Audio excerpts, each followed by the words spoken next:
Hello, friends. You filed your taxes the same way you have for the past 10 years. Same income sources, same deductions. Nothing unusual. A few weeks later, you get a letter from the IRS. They want to review your return. Maybe they are asking for documentation you are not sure you still have. Maybe the letter is written in language that feels confusing and a little intimidating. And now you are sitting there wondering what you did wrong, when the truth is, you may not have done anything wrong at all.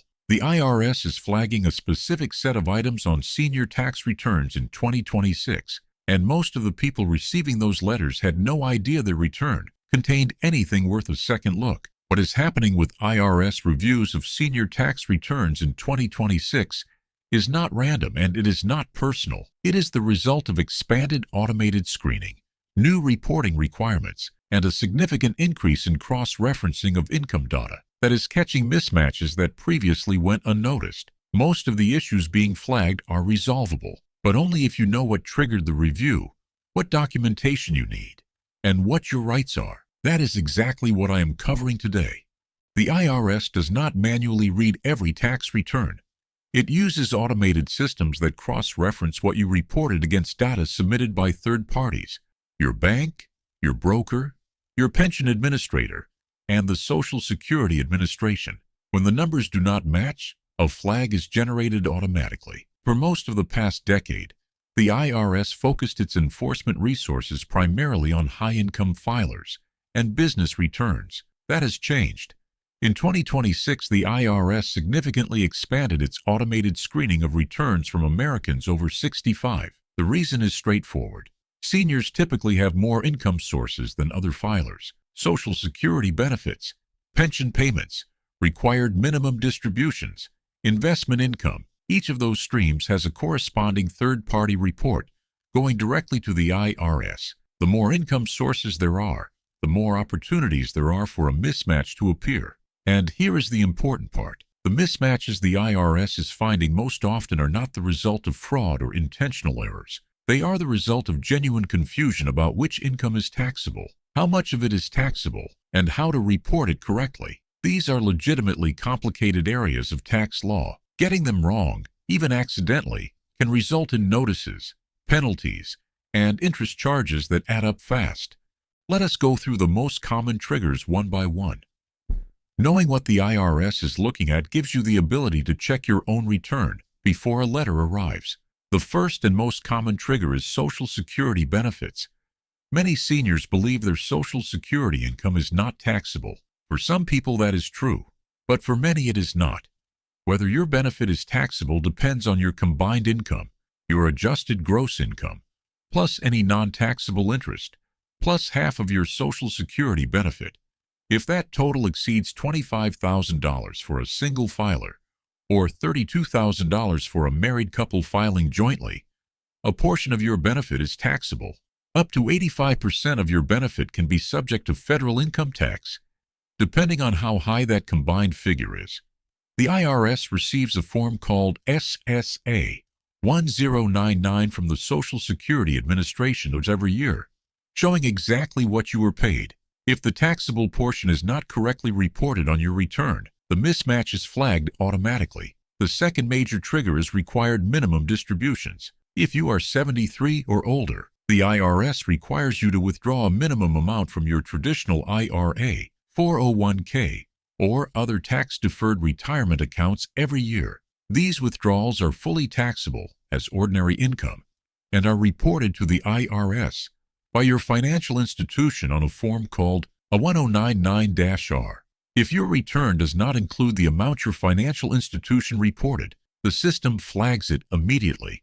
In 2026, the IRS is paying particular attention to RMDs because the Secure 2.0 Act changed the required beginning age from 72 to 73. A significant number of filers who turned 73 last year either missed their first RMD entirely or reported it incorrectly. The third trigger is investment income. Interest, dividends, and capital gains are reported to the IRS by your brokerage on Forms 1099-INT, 1099-DIV, and 1099-B.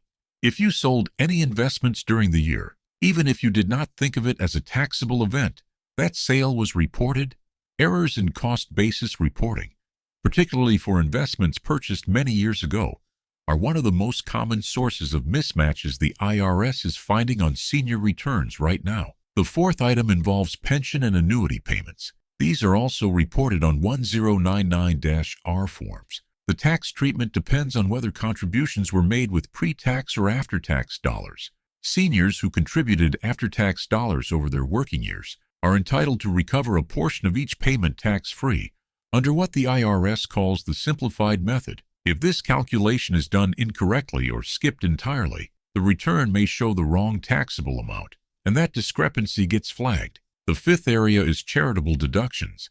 In 2026, the IRS is specifically cross-checking large charitable contribution claims against nonprofit reporting. If you claimed a significant cash or non-cash donation, and the organization did not file the corresponding confirmation, or if the value you assign to a non-cash donation does not align with IRS guidelines, that deduction is likely to draw attention. If you filed earlier this year and you are now concerned that one of these items may be incorrect on your return, your next step depends on whether you have already heard from the IRS. If you have not received a letter yet and you believe your return contains an error, you can file an amended return using Form 104-0-X. This lets you correct the mistake, report the right figures, and pay any additional tax owed along with interest. Filing an amended return proactively before the IRS contacts you is almost always the better path. It demonstrates good faith and in many cases reduces or eliminates penalties that would otherwise be assessed. If you have already received a letter, the first thing to do is read it carefully and identify exactly what the IRS is asking for. IRS notices are not all the same. Some are informational. Some request documentation to verify a specific item. Some propose a change to your tax liability and give you the opportunity to agree or disagree. Every notice has a number in the upper right corner, CP followed by a number or a letter designation. That number tells you exactly what type of notice it is and what response is required. You can look up any IRS notice number at irs.gov to understand precisely what you are dealing with before you respond. Check the deadline on the letter immediately. IRS notices always include a response deadline. Missing it can result in the IRS treating their proposed changes as final, which means additional tax, penalties, and interest become automatically assessed. Mark the deadline the moment you read the letter. Then gather your supporting documents. Whatever item the IRS is questioning, Social Security income, a retirement account distribution, an investment sale, a charitable deduction, locate the corresponding paperwork. Your SSA 1099, your 1099R, your 1099B, your bank or brokerage statements, written acknowledgement from a charity for any donation over $250. Having these documents organized before you respond makes the process significantly more straightforward. Most seniors who receive an IRS letter assume the situation is serious and the outcome is already decided. Neither of those things is necessarily true. When the IRS contacts you, you have clearly defined rights under federal law, the Taxpayer Bill of Rights. Knowing them changes how you approach the entire process. You have the right to be informed. The IRS is required to explain clearly what they are reviewing, what they need from you, and what the consequences are if you do not respond. If a notice is unclear, you can call the IRS and ask for clarification before responding. You have the right to representation. You do not have to handle this alone.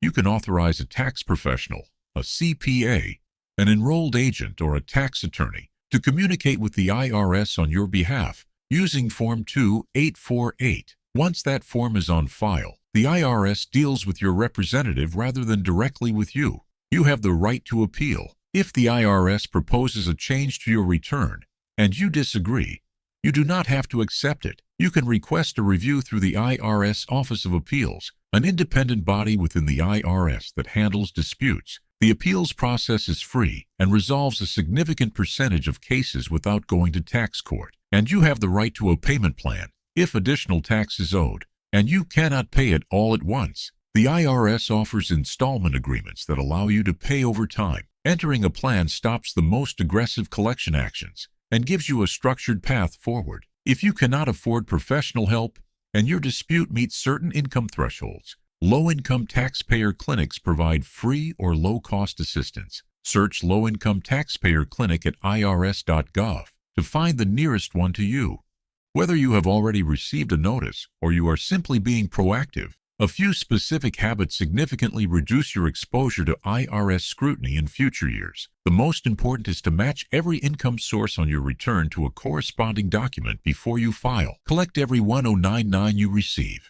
1099-R, SSA-1099, 1099-INT, 1099-DIV, 1099-B, and confirm that the income shown on each one is correctly reflected on your return. The IRS has every one of those forms already. Your return needs to match what they have. If you take required minimum distributions, confirm the amount with your financial institution before filing and make sure the full taxable amount is reported. If you are unsure how much you are required to withdraw, your financial institution can calculate it based on your account balance and your age. If you receive Social Security, use the worksheet in the IRS instructions for Form 104-0 to calculate exactly how much of your benefit is taxable. Do not assume it is fully taxable or fully non-taxable. Run the calculation every single year because your combined income can change. And if your tax situation involves multiple income streams, retirement account distributions,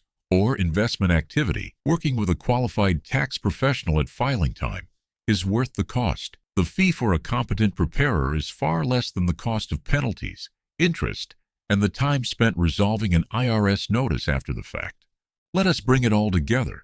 The IRS is flagging more senior tax returns in 2026 because of expanded automated screening that cross-references your return against third-party income reports. The most common triggers are Social Security benefits reported incorrectly, missed or incorrect required minimum distributions, investment income mismatches, pension and annuity reporting errors, and unsupported charitable deductions. If you believe your return contains an error and you have not yet heard from the IRS, file an amended return using Form 104-0-X. If you have already received a notice, read it carefully, identify the deadline, gather your supporting documents, and respond within the required time frame. Know your rights. You have the right to be informed, to professional representation, to appeal any proposed change, and to a payment plan if additional tax is owed. Low-income taxpayer clinics at irs.gov provide free help if you need it,